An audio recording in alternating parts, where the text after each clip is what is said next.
there's a big gap and kind of a blind spot here.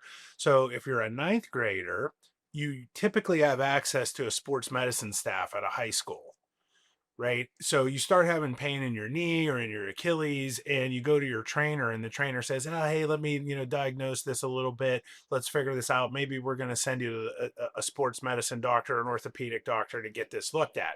Well, if you're in sixth grade or seventh grade or even eighth grade, right, middle school typically is where this happens.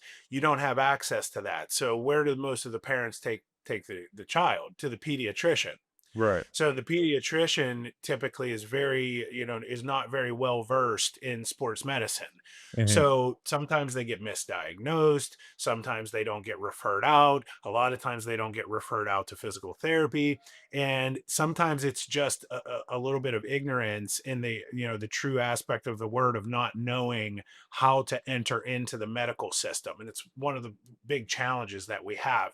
A lot of what you and I have talked about, there's these gaps in they're not necessarily like conspiracy theories. A lot of it's just this fragmented system where unfortunately on the consumer level, they don't know how to consume the product that they need to look for, right? Or know how to make that choice. And again, as the practitioner, that's part of our fiduciary responsibility to advocate correctly and get out there to these sports teams and say, hey, look, there's an answer for this. If you walk into any any sport with running, cutting, and jumping that you're looking at middle schoolers, I'll bet you 10 to 20% of them are dealing with this apophysitis Yeah. thing that we're talking about, these growth plate problems. It's Yeah. it's really high.